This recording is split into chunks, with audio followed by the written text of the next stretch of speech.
Hello, welcome to रंकिस्तान। चलिए, तो हमारा यूनिट 4 का टॉपिक 3 इसका पार्ट बी है। पार्ट ए में हमने देखा था फूड पैकेजिंग कैसी होती है, क्या क्या उसके टाइप्स होते हैं। ठीक है, याद रखना ये सारी चीज़ें आगे जैसे जैसे आती जाएंगी हम आगे बढ़ते जाएंगे। हम सिलेबस के अकॉर्डिंग चल रहे हैं, है ना। पैकेजिंग से रिलेटेड जितनी और भी चीज़ें बाकी हैं वो दूसरे टॉपिक्स में दे रखी है, हम वहाँ कंप्लीट करेंगे। एक साथ आप ना तो याद कर पाएंगे और ना ही ये पॉसिबल हो पाएगा आपके लिए। ठीक है, इसलिए धीरे धीरे टुकड़ों में पढ़ते चलिए और सिलेबस कंप्लीट करते चलिए, साथ में जुड़े रहिए, फ़ायदा मिलेगा आपको। चलिए, तो हमारा ये वाला पार्ट है, इसमें हम पैकेजिंग से रिलेटेड कुछ लॉज और रेगुलेशंस को पढ़ेंगे और हम उतने ही पढ़ेंगे जितना हमारा सिलेबस में दिया हुआ है। ठीक है, इससे ज़्यादा जो चीज़ें दे रखी हैं वो हम बाद में करेंगे जब हमारा सिलेबस कंप्लीट हो जाएगा। यहाँ देखिए, हम दो टाइप्स में हमने इनको बांटा हुआ है। एक तरफ तो इंडियन लॉज लिखे हुए हैं और दूसरी तरफ है इंटरनेशनल लॉज, यानी कि अंतर्राष्ट्रीय मानक जो हैं। ठीक है, अब देखिए यहाँ पे लिखा है FSSAI का पैकेजिंग और लेबलिंग रेगुलेशन। अब मैं यहाँ पे आपको FSSAI नहीं पढ़ाने वाला हूँ, याद रखना आप। FSSAI हमारा जो यूनिट 10 है उसमें यहाँ पे दे रखे हैं, वहाँ हम इसको कम्प्लीटली पढ़ेंगे। यहाँ केवल आपको 2011 और 2018 की लेबलिंग और पैकेजिंग के जो रूल्स हैं उनको थोड़ा सा आपको बस ध्यान में रखना है। ठीक है, ऐसे ही सेकंड है लीगल मेट्रोलॉजी। ये भी पैकेज कमोडिटी का रूल 2011 में आया था, वो है। प्लास्टिक वेस्ट मैनेजमेंट रूल्स 2016 वाला और BIS स्टैंडर्ड, इनको पढ़ेंगे, प्लास्टिक के लिए हैं ये। एग मार्क सर्टिफिकेशन कैसे मिलता है, क्या होता है। और इंटरनेशनल में भी 4 हैं केवल। कोडेक्स एलिमेंट्रियस FAO WHO इसको नियंत्रित करता है। ISO पैकेजिंग FDA USA का और EU पैकेजिंग वेस्ट डायरेक्टिव। ठीक है, केवल इनको हमको देखना है जो हमारे सिलेबस में है। ठीक है, तो शुरू करते हैं बेटा। हमारा पहला है FSSAI regulation food safety and standards. यहाँ मैंने इंग्लिश में लिखा हुआ है और नीचे यहाँ से हिंदी में आपको देखने को मिल जाएगा। ठीक है, चलिए समझो। भारत में देखो, सबसे पहले इतना याद रखें कि इंडिया में, देखो हिंदी इंग्लिश दोनों दिख रहा होगा आपको। इंडिया में बेटा क्या करते हैं हम, FSSAI ये रेगुलेट करता है, जिसको हम बोलते हैं food safety and standards authority of India. ठीक है, ये रेगुलेट करता है खाने की पैकेजिंग को और उसकी लेबलिंग को। वही इसके रूल्स बनाता है कि क्या क्या आपको लिखना है, क्या क्या आपको ध्यान रखना है। इतना तो आप याद रखेंगे सबसे पहली चीज़। ठीक है, आपसे पूछेगा इंडिया में फूड पैकेजिंग और लेबलिंग को कौन नियंत्रित करता है, कौन रेगुलेट करता है। आप आंसर लगा देंगे FSSAI करता है। ठीक है, पहली चीज़ तो ये होगी, पहला पॉइंट हमारा खत्म। सेकंड नंबर पे है बेटा, यहाँ लिखा हुआ है फूड सेफ्टी एंड स्टैंडर्ड्स के पैकेजिंग रेगुलेशंस कब आया, तब आप लगा देंगे सर 2018 में आया। ठीक है, और किस पे फोकस करता है, केवल और केवल पैकेजिंग के मटेरियल आपने क्या यूज किए हैं उस पर केवल ये फोकस करता है, इतना याद रखेंगे। थर्ड है हमारा बेटा, जिस पे हम जाएंगे, यहाँ लिखा हुआ है कि फूड सेफ्टी और स्टैंडर्ड्स रेगुलेशंस 2020, ये केवल और केवल लेबलिंग से रिलेटेड है। लेबलिंग मैंने आपको बताया था, जो लंबा चौड़ा ऐसे जो लिखा रहता है उस पर कार्बोहाइड्रेट कितना है, प्रोटीन इसमें कितना है ना, एनर्जी कितनी है, कैलोरीज कितनी है, टोटल शुगर कितना है, एडेड शुगर इसमें कितना है, ये सारी की सारी है ना, फैट इसमें कितना है, टोटल कैलोरी आपको कितनी मिल रही है, पर 100 ग्राम में कितना है, ये सारी की सारी चीज़ें जो लिखी रहती हैं इसको लेबलिंग कहते हैं। इसका जो लॉ आया वो 2020 में आया, ये आप याद रखेंगे। ये भी FSSAI ही नियंत्रित करता है। बाकी पैकेजिंग में कैसे कैसे मटेरियल का इस्तेमाल होगा, कितना किया जाएगा, ये 2018 का रूल है हमारा। ठीक है, चलिए कुछ इसमें इंपॉर्टेंट पॉइंट्स मैं आपको बता देता हूँ जो आपको हो सकते हैं, है ना, जो आपके लिए थोड़े ज़रूरी हो सकते हैं। इंपॉर्टेंट तो बहुत ज़्यादा नहीं है पर थोड़े से याद रखना। जैसे पहला पॉइंट है, यहाँ लिखा हुआ है only food grade material should be used. क्या कह रहा है, केवल फूड ग्रेड सामग्री का उपयोग होना चाहिए। इसका काम केवल एक ही है, इन लॉज का केवल एक ही काम है, फूड पैकेजिंग की जो सामग्री है उसको किस ग्रेड की है ये पता करना इनका काम रहता है। ठीक है, सेकंड है हमारा कि जो प्लास्टिक है, ये लिख रहा है कि must comply with IS standards like IS 9845। इसका मतलब IS का मतलब है इंडियन स्टैंडर्ड्स, इंटरनेशनल स्टैंडर्ड्स नहीं है, याद रखना। ये इंडियन स्टैंडर्ड्स है, इनके अनुरूप होना चाहिए। जैसे कि किस स्टैंडर्ड बना रखा है कि 9845। आपसे पूछ सकता है कि प्लास्टिक के लिए यूज़ करने के लिए FSSAI ने इंडियन स्टैंडर्ड बनाया है, वो कौन सा है, तो आप बता देंगे 9845। आ भी सकता है, नहीं भी आ सकता है, वैसे ये सवाल ऐसे आते नहीं है। ठीक है, क्योंकि बहुत ज़्यादा डिटेल वाले हो जाते हैं, बस आपको थोड़ा सा याद रखना है। ठीक है, इसके अलावा माइग्रेशन लिमिट यहाँ पे लिखी हुई है केमिकल्स की, ये 60 mg से ज़्यादा नहीं होनी चाहिए पर kg में। कैसे, नहीं समझ आया। देखिए मान के चलिए प्लास्टिक क्या है, केमिकली तो है एक तरीके का। प्लास्टिक का आपने रैपिंग की किसी खाने पे, और खाना या तो बहुत गर्म है या बहुत ठंडा खाना है, और इसकी वजह से जो प्लास्टिक है वो मान के चलिए डिजॉल्व होना शुरू हो जाती है, घुलना शुरू हो जाती है। तो वो घुले कोई बात नहीं है, लेकिन कितना 60 mg पर केजी में, इससे ज़्यादा नहीं घुलनी चाहिए वो। ठीक है, ऐसी प्लास्टिक का यूज करना है। ठीक है, इससे लागत बढ़ जाती है, तो ये आपको याद रखना है। इसके अलावा एक चीज़ आपको याद रखनी है जिस पे लिखा हुआ है बेटा, proper labelling must included. Product का नाम, क्या क्या इंग्रेडिएंट आपने उसमें मिलाए हैं, वो जैसे लिखा रहता है आप फ्रूट जूस पी रहे हो, जबकि फ्रूट जूस थोड़ा ही है प्रॉपर तरीके से, वो फ्रूट जूस के नाम पे क्या है, केवल केमिकल है। न्यूट्रिशनल इन्फॉर्मेशन होनी चाहिए। FSSAI ने लाइसेंस आपको दिया तो उस लाइसेंस का नंबर होना चाहिए, और एक्सपायरी आपकी डेट उस पर लिखी होनी चाहिए। ठीक है, चलिए, और आप चिंता मत करिएगा, अभी केवल हम ये अभी पढ़ रहे हैं। इसके बाद अभी जब हम इसके MCQs लगाएंगे उसमें बहुत सारी चीज़ों को हम इसमें प्रैक्टिस करेंगे। इतनी प्रैक्टिस करेंगे कि आपको कोई भी शंका इसमें नहीं रहेगी। ठीक है, इतना आप याद रखेंगे। सेकंड चलते हैं, हमारा है legal metrology packed commodity rule 2011। अब इसको समझते हैं ये क्या है। समझिए, ये किस चीज़ के लिए यूज होता है। सबसे पहले तो ये यूज होता है packed commodities sold in India. Bharat में बिकने वाले जो पैक्ड सामान रहते हैं उनको नियंत्रित ये करता है लीगल मेट्रोलॉजी। ठीक है, सेकंड नंबर पर सेकंड पॉइंट है हमारा, ये कह रहा है क्या है इसका एम, क्या है बताइए। उपभोक्ता यानी कि कंज्यूमर की प्रोटेक्शन करना, उपभोक्ता की सुरक्षा करना, और फेयर ट्रेड करना। फेयर ट्रेड का मतलब होता है मुक्त, मतलब इसका मतलब होता है ईमानदारी से व्यापार करना। ये इसका मेन काम रहता है लीगल मेट्रोलॉजी का। ठीक है, इसके अलावा इस पे लिखा हुआ है पैकेज पे अनिवार्य जानकारी क्या क्या होनी चाहिए, फिर से देख लीजिए वही अगेन। निर्यात आयातक का नाम होना चाहिए, कहाँ से आ रहा है, कहाँ बन रहा है, ये पता होना चाहिए। उसकी नेट क्वांटिटी, कितना वेट है उसका, कितना वॉल्यूम है, या फिर उसके अंदर अगर संख्या में चीज़ें आती हैं तो कितनी संख्या है उनकी, ये पता होना चाहिए। ठीक है, जिससे कि फेयर ट्रेड हो पाए। उसके अलावा उस पर मैक्सिमम रिटेल प्राइस और इंक्लूसिव टैक्स और इंक्लूडेड टैक्स इंक्लूडेड कितना होता है, ये दोनों चीज़ें लिखी होनी चाहिए।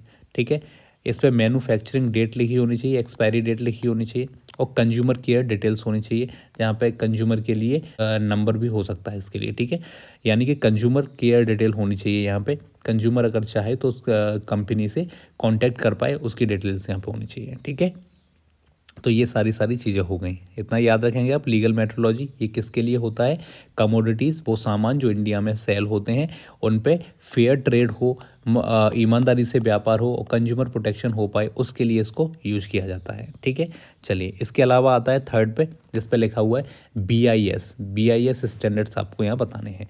BIS का मतलब हो जाएगा ब्यूरो ऑफ इंडियन स्टैंडर्ड्स। इसको समझते हैं क्या होता है ये।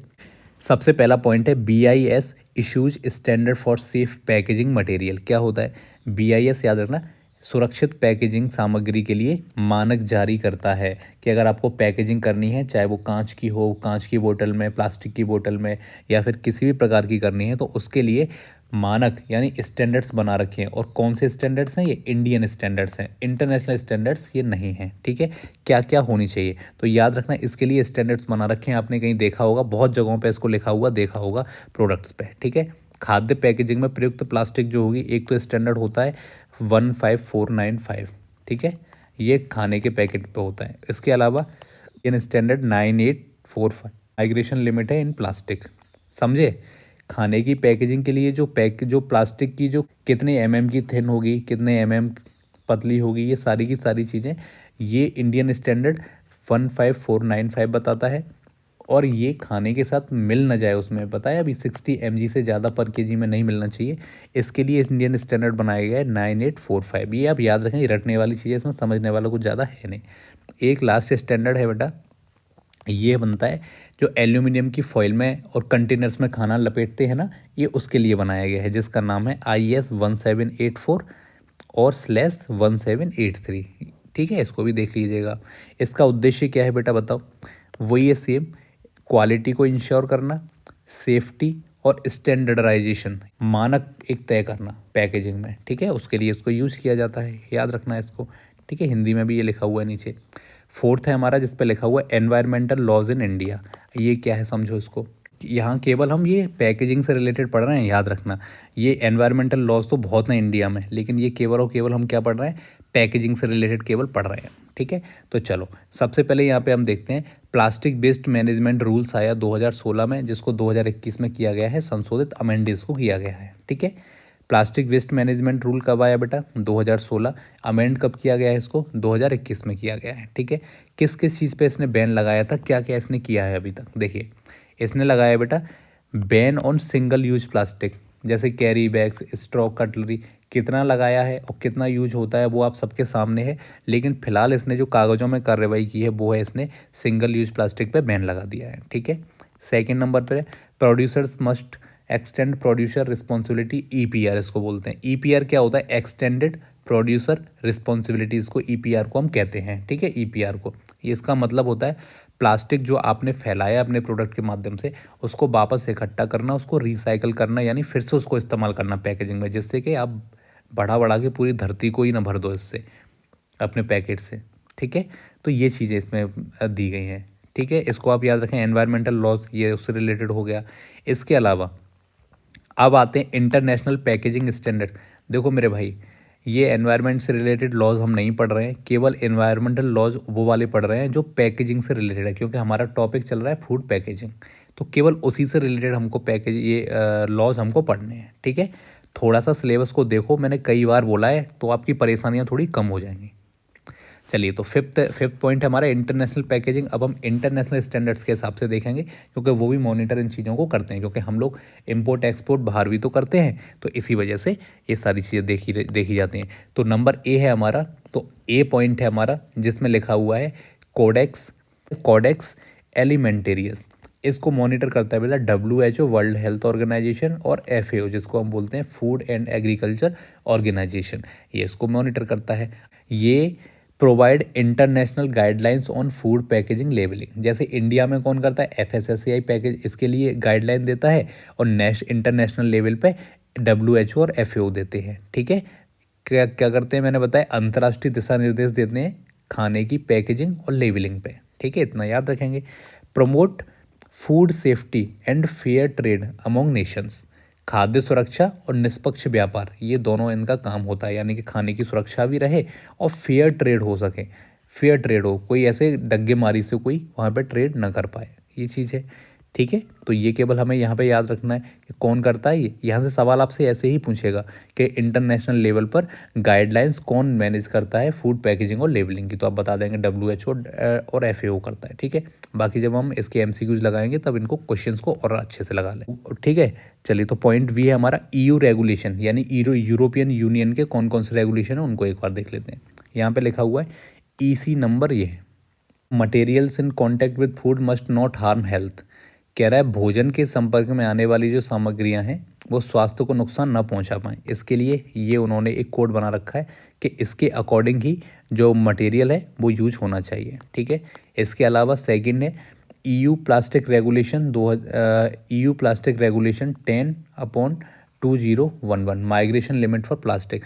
जैसे हमारे यहाँ पे बनाया गया है ना कि प्लास्टिक माइग्रेट नहीं होना चाहिए इतने से ज़्यादा, वो यहाँ पे इनके लिए ये वाला एक लाइसेंस नंबर दे रखा है कि इसके अकॉर्डिंग होना चाहिए, ठीक है।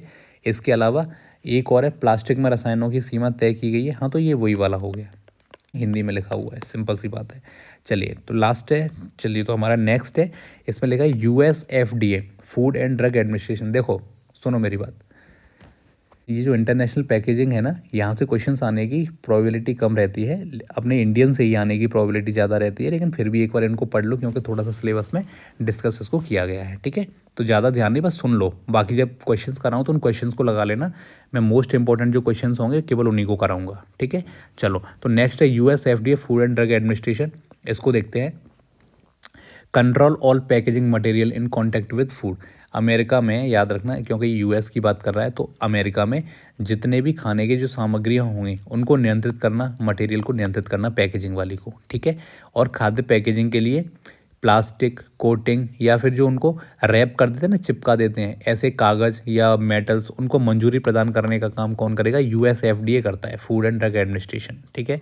इसके अलावा एक है हमारा ISO स्टैंडर्ड, इसको याद रखेंगे, इसको बोलते हैं बेटा इंटरनेशनल ऑर्गेनाइजेशन फॉर स्टैंडर्डाइज, ठीक है। तो ये आप याद रखेंगे।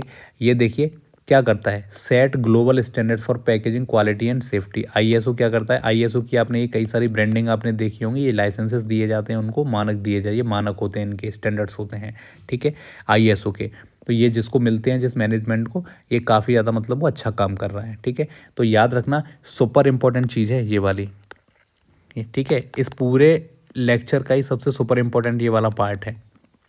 पूछेगा आपसे फूड सेफ्टी मैनेजमेंट के लिए कौन सा स्टैंडर्ड दिया जाता है, तब आप बता देंगे सर ISO 22000, ठीक है।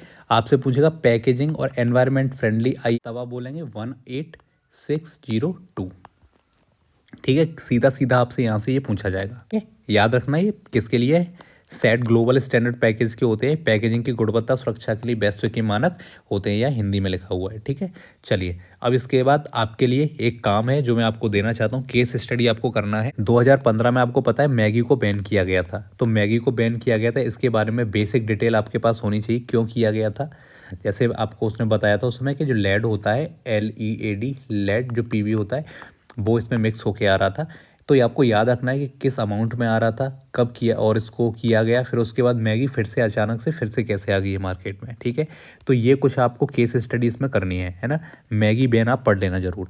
उसके अलावा FSSAI on package drinking water, strict norms on plastic quality रखना। ये भी अभी चर्चा में काफ़ी आया था कि जो ड्रिंकिंग वाटर जो बोतल होती है उसमें जो प्लास्टिक की बोतल्स की क्वालिटी है, आपने देखा हो कई तो ऐसी रहती है कि ढक्कन उसका खोलने में ही और वो पूरी की पूरी ऐसा लगता है कि टूट ही जाएंगे वो, है ना। तो इनको ध्यान रख के एक बार इसको पढ़ लेना। जो सॉफ्ट ड्रिंक कंपनीज होती हैं, है ना, सॉफ्ट ड्रिंक कंपनीज रहते हैं, सॉफ्ट ड्रिंक मतलब ये जो आप कोल्ड ड्रिंक वगैरह जो भी सारी चीज़ें पीते हो वो, है ना। तो इस पर कॉस्ट इफेक्टिंग करने के लिए लाइट वेट इसको करते जा रहे हैं, और इसके लिए क्या क्या अभी तक रेगुलेशंस आए हैं, इसके लिए क्या क्या अभी तक बातें बोली गई हैं, क्या क्या इसके लिए नुकसानदायक चीज़ें हैं, ठीक है। तो ये सारी चीज़ें आप एक बार पढ़ लेंगे तो ये आपके लिए क्या हो जाएगा, बूस्ट हो जाएगी ये आपकी जानकारी, ठीक है। क्योंकि ये ऐसी चीज़ें हैं जो कि फूड से रिलेटेड है, और तब से कोई एग्ज़ाम तो हुआ नहीं है एक भी बार, तो मैगी बैन से सवाल ना है ऐसा हो नहीं सकता, ठीक है। आप कर लेना, और अगर नहीं कर पाओ तो मुझसे बता देना कमेंट में कि सर हम नहीं कर पाएंगे, आप ही करा दो, तो फिर ये भी करा देंगे, ठीक है। तो अब देखो मेरे भाई, टॉपिक 3 है ये हमारा कंप्लीट हो गया है। 2 पार्ट में हमने इसको किया है। पहले में हमने फूड पैकेजिंग को पढ़ा है, और सेकंड वाले पार्ट में हमने इससे रिलेटेड रेगुलेशंस और लॉज को हमने पढ़ा है, ठीक है। इतना आप याद रखेंगे, ये कंप्लीट हो गया है। अब हम टॉपिक 4 की तरफ जाएंगे। याद रखना सिलेबस के अकॉर्डिंग हम चल रहे हैं, और सिलेबस के अकॉर्डिंग ही आप भी चलिए, ठीक है। सिलेबस में जैसे जैसे टॉपिक्स आते जा रहे हैं, सब टॉपिक्स आते जा रहे हैं, हम कंप्लीट करते जा रहे हैं। अभी ये फूड पैकेजिंग याद रखना अभी कंप्लीट नहीं हुआ है। क्यों नहीं हुआ है, क्योंकि ये अभी आगे चलकर इसके बारे में और हमें क्या क्या चीज़ें पढ़नी है फूड पैकेजिंग की, वो हमें आगे वाले यूनिट्स में, आगे वाले टॉपिक्स में दिया हुआ है। वहाँ जाके हम इसको कंप्लीट करेंगे। उन चीज़ों को एक साथ यहाँ पे उन्होंने नहीं दिया है, और ये उनका एक अच्छा तरीका है, अच्छा मैकेनिज्म है। तो नेक्स्ट वीडियो में मिलते हैं, तब तक के लिए अपना ख्याल रखिए।